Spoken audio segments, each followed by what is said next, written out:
une vidéo de 3 minutes que je capte sur mon ordinateur, que je filme sur mon ordinateur.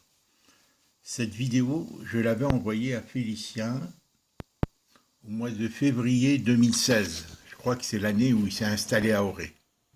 Il m'a envoyé des photos ou des petites vidéos où je le vois plaquer, des photos au rugby. Il venait de reprendre le rugby. Donc je lui envoie cette vidéo de mon téléphone portable sur WhatsApp, je crois. Et voilà, alors donc je la découvre, je la mets pour la voir sur mon téléphone. Et donc c'était au mois de février, je ne sais pas au juste, peut-être que la date, je peux la retrouver. Voilà. Où je le félicite pour le rugby qu'il vient de reprendre. Voilà, voilà. Là, on est combien aujourd'hui? On est le 19 septembre 2020. Hein. Il y a 4 ans, 2016. Hein. 2016, 4 ans et demi. Hein. Voilà. Je la surprends en visionnant toutes les photos. On apprend beaucoup de choses sur des photos et des vidéos. On revoit beaucoup de choses. Je comprends beaucoup mieux certaines choses. Ça fait 3 heures que je suis dessus et je vois des tas de photos dont je ne me souvenais plus. Et je comprends beaucoup de choses dans notre histoire familiale. Hein? Allez, je la mets et je me tais. Je vais la visionner. Elle dure 3 minutes 16. Bonjour. Eh bien, écoute, franchement, ça m'a fait des émotions quand j'ai découvert ces photos. Je ne sais pas comment, ça m'a vraiment remué. Et à la fois, j'ai peur pour toi, quand je te vois dans certains placages ou autres, et à la fois, je t'admire et je te dis, punaise, tu dégages une lucidité. Là, je sens que tu maîtrises, tu vois, tu contrôles, comme on en parlait hier à propos de numéro 13, tu sais, de l'Italie. Une grande émotion à te regarder. Il y a longtemps que je ne t'ai pas vu. Et vraiment, c'est pour ça que je te parle directement, par vidéo. Hein. Franchement, je l'ai C'est en presque les février larmes aux yeux. 2016. Hein. Il venait d'arriver à Auray, je crois. Et ce qui me dit qu'il faut que tu reprennes le rugby. Tu consolides encore ton physique parce que tu as arrêté. Voilà. Et maintenant, tu as encore plus de lucidité, plus de maîtrise. Il faut que tu reprennes. C'est un beau sport, tu vois. Peut-être que tu rajoutes un petit art martial, comme tu disais, hein. Mais ça, c'est avec le. Bon, il ne faut pas tarder, hein, parce qu'on vieillit vite et après, avec l'âge, on n'a plus envie. Et peut-être que là-bas, à Auray, il y a des clubs, voilà. Peu à peu, tu t'y remets. Hein, vraiment, je vais les regarder, là, maintenant, je vais aller chez le grossiste, là, parce qu'il faut que j'ai de la marchandise, tu sais. J'allais partir. J'ai écouté une émission sur la franc-maçonnerie, je vais peut-être t'envoyer d'ailleurs, avec Pierre Hillard et Cavaillé, un ancien franc-maçon qui est devenu catholique, un médecin et un prêtre catholique qui parle de la franc-maçonnerie, que j'avais écouté déjà sur Radio Courtoisie, je viens de retrouver. Alors là, pour faire la vidéo, j'ai effacé, j'ai pas enregistré l'enregistrement, c'est uniquement audio, hein, c'était Radio Courtoisie. Bon, et j'étais en train d'écouter, parce que tu sais, sans cesse, moi je cherche des preuves et tout, tu vois, pour accumuler, chercher la vérité, c'est pas facile, c'est un travail d'historien, et voilà, moi je suis un peu ignorant, hein, pas ignorant, mais disons que j'ai beaucoup de travail à faire de recherche. Je n'ai pas la technique comme la petite fille, là, comment elle s'appelle, la fille d'Hermione, là. Voilà, la méthode pour, voilà, je fais un peu d'une manière empirique, et je confronte mes idées. Enfin, ne passons pas du coq à l'âne. Merci Félicien, vraiment elles sont admirables, tu es beau, tu es fort, là je sens que tu as pris de la force. Voilà, et voilà, je suis content pour toi. Je suis heureux de te voir heureux, d'être sur le chemin de la maîtrise de la vie.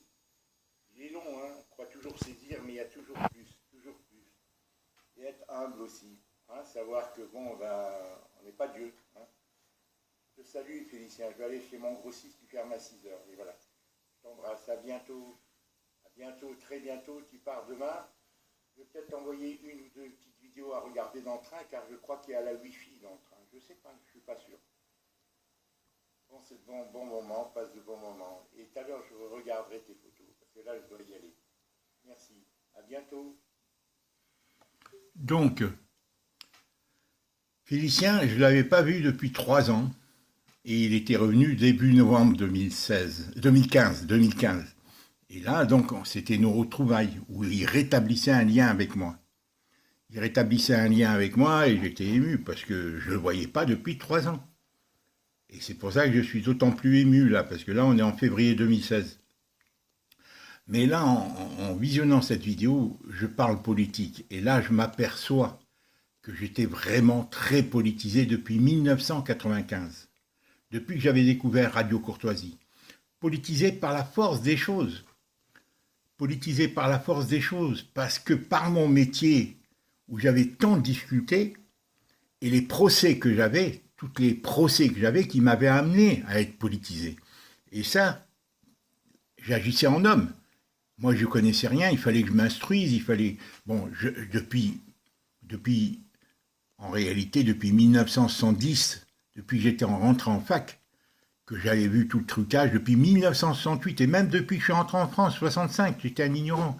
Mais quand je voyais tous ces mensonges, je découvrais, et au fur et à mesure, 68 qui a été façonné, monté toute pièce, ça a été vraiment un montage provoqué, ça n'avait rien de spontané.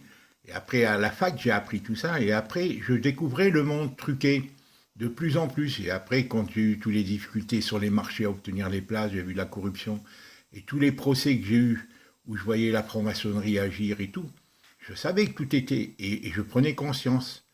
Et j'envisageais tout ce qu'on découvre aujourd'hui, je l'envisageais déjà. À l'époque, ce monde, je n'allais pas jusqu'à voir le coronavirus, mais la domination, les trucages politiques et tout, je les envisageais. Ce monde de confrontation entre les immigrés et les Français, tout était là. Ouais. L'opposition entre le christianisme et l'islam apparente, monopolisée. Je l'avais même dit à mon ami Gangat, que pour moi, tout était sous contrôle. Ces deux religions universalistes étaient sous contrôle. Et ça, j'en étais convaincu, et j'en suis encore convaincu. Elles sont infiltrées. Et je le disais à mon ami Gangat, je le disais à Colette, en 1981, je le disais. Voilà. Alors voilà, et c'est peut-être parce que j'étais trop politisé et que Colette, elle faisait semblant de suivre, mais en réalité, c'est une bourgeoise. Et voilà. Et il y avait d'autres choses qui intervenaient dans Colette. Et Colette était ambivalente dans tout. Je ne savais pas qui elle était. Moi, je pensais qu'elle s'adaptait, elle suivait. Non. En réalité, c'était une bourgeoise et pas une militante. Alors que moi, il me fallait une militante. Quelqu'un d'authentique, d'engagé, une vraie Jeanne d'Arc. Elle s'appelait Jeanne, mais il lui manquait l'arc. Hein, en second prénom, elle s'appelle Jeanne. Il lui manquait l'arc pour être vaillante. Elle était vaillante dans le travail, vaillante pour élever les enfants, mais pas pour lutter dans ce monde truqué, dans ce monde subversif. Voilà, manipulé, et dont on s'en rend compte maintenant. Voilà, je voulais faire ces quelques commentaires. Hein. Moi, j'avais fait toutes ces analyses, je les avais faites depuis longtemps. C'est pour ça que mes enfants me fuient, parce que je me suis rendu un peu asocial par tous les procès que j'ai eus. Mes enfants, ils font la politique de l'autruche, comme leur mère d'ailleurs.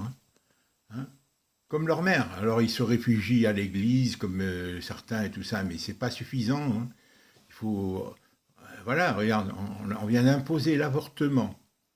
Là, ça a été voté il y a un mois. Là, on est le 19 septembre 2020. Hein.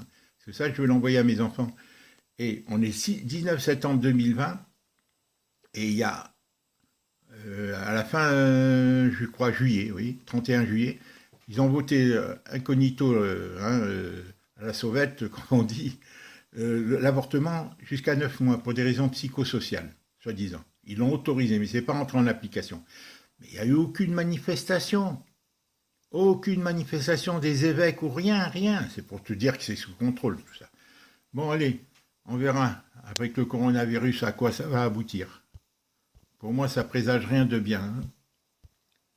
Voilà. Allez, j'arrête, il ne veut pas s'arrêter.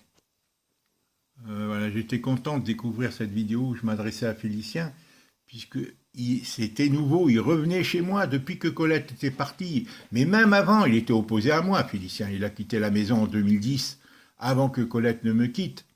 Hein, en février, il m'a laissé un mot sévère. Mais il faut le judice, tout ça, mais il ne supporte pas. Il est aliéné à sa mère, et ses sœurs l'ont tourné contre moi. J'ai été coupé avec lui depuis l'âge de 12 ans, 13 ans. Et moi, comme je laissais le rôle éducatif à Colette, parce qu'ils étaient dans une école catholique et moi je l'étais pas, elle avait un meilleur contact, c'était son milieu. Et peu à peu, je me suis trouvé marginalisé. Et quand il y a eu le mariage d'Héloïse et tout ça, encore plus. Un mariage bourgeois prétendu, voilà. Et après, avec Clarisse et tout ça, voilà, tout était cristallisé contre moi. J'étais ostracisé, stigmatisé, et Colette, elle n'avait pas eu le courage de s'engager, d'être fidèle, de montrer de l'attachement et tout. Alors pourquoi elle m'a mis l'alliance en 2012? C'est pour ça, alors qu'elle ne m'aimait pas. C'est ça, tout cette subterfuge-là, de masquer ses sentiments. Allez, je ne veux pas en dire plus parce que je vais m'énerver. Voilà, voilà. Cette vidéo encore, je la fais ce soir en visionnant toutes les photos là. J'en ai beaucoup là à regarder. Tout ça, c'est des photos regardez, tout ça, c'est des photos des vidéos que j'ai. Hein, depuis, voilà. Hein, et moi, j'ai passé mon temps, mais c'est extraordinaire tout ce que j'ai découvert en 3-4 heures. Des tas de souvenirs, des tas de témoignages. Hein, c'est des tas de témoignages. Voilà. Et ben voilà. Tout ça, c'est des choses à visionner. Hein. Là, c'est celle-là que je regarde, mais il y en a d'autres. Hein. Il y a des photos aussi. Il y a celle-là où je suis, je crois, voilà, qui revient du Liban, Alexandre dans mes bras, qui revient du Liban. Il avait 13 mois, là, 14 mois. Allez, j'arrête. C'est ça la vie. Quand les gens ne savent pas s'engager, ils t'embrouillent, ils te disent oui, oui, oui, mais ils font le contraire de ce qu'ils te disent. Ils ne pensent pas ce qu'ils disent. Ça t'égare complètement.